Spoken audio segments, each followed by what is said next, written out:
inequality in unequal societies that have deep financial markets. And there are only two of those, the United States and Luxembourg. That's it. Everyone else is a lot more like Canada, which means you guys should expect to see the velocity of capital go into screaming reverse. Because after you retire, you can't stay in risky assets. You can't risk foreign currency risk. You have to liquidate your stocks and your bonds, and you go into government debt in cash. And then you just whittle away at that until you pass, which means until you die, that money is not available for society writ large. That's the capital crunch we're going to see starting later this year. Okay, back to workforce. The next generation down after the baby boomers are Gen X. That's my generation. We are the smallest generation to that point in American history. Now, the problem with Gen X is that we looked at the baby boomers and we did not particularly care for what we saw. There were so many baby boomers that when they entered the workforce, they pushed down the cost of labor, which meant that most two-parent families, that second parent had to enter the workforce so they could make ends meet. But all that did was provide more labor and push down the cost of labor even more. Gen X saw this manifest as high divorce rates. And so Gen X made the decision to not follow that path. Our divorce rates are not nearly as high as the baby boomers, but neither is our workforce participation. So there are not enough of us, even if we were all working, to step into the many baby boomer shoes. But all of us are not working. Now, based on who you are, as an Xer, this is great because we're finally seeing labor price appreciation. We're done being interns. We're taking over all those high position jobs.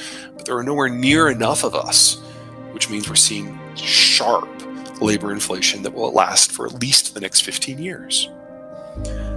Now, Gen X's kids are the Zoomers, and they are unique as the generations that have come, compared to the generations that have come before, because they're antisocial.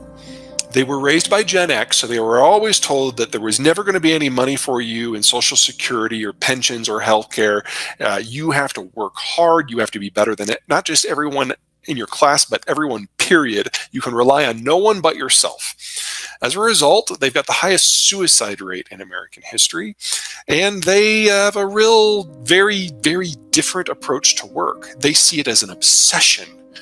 So when you think of millennials, they're all, touchy-feely, they're all collaborative. That's very true. They're good at management, working with people. They're good at sales. The Zoomers are good at none of those things. The Zoomers want to sit in a closet and code in the dark. I think it's best summed up if you look at their fiction. So if you're a millennial, it's all about Harry Potter. You have a wand, you are special, you play a weird game of soccer, and at the end of the day, you win, you carry the day, not because you're smart, but because of who you are. And then you've got the Zoomers. They watched the Hunger Games. You and you fight to see who gets to have lunch. Very different mindset. And look how small of a generation they are. They're smaller than the Xers, which means that as long as the boomers are the replacement workforce, and they will be for 19 years, employment will never recover to where it was in 2019. It is statistically impossible. And then last and not least are the millennials.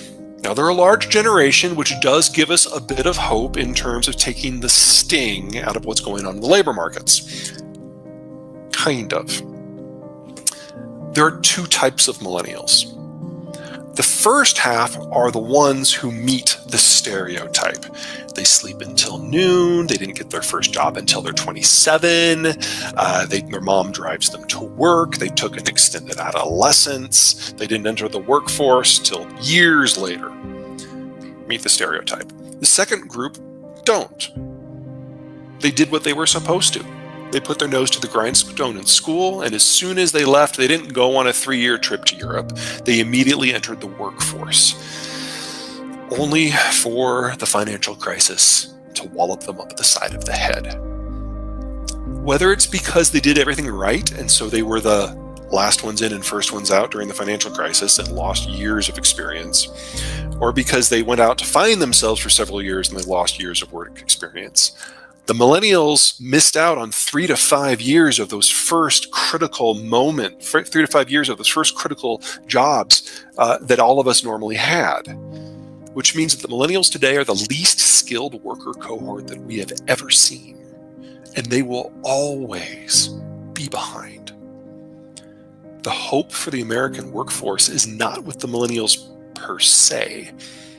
It's that the millennials, as a large generation, generate a large generation.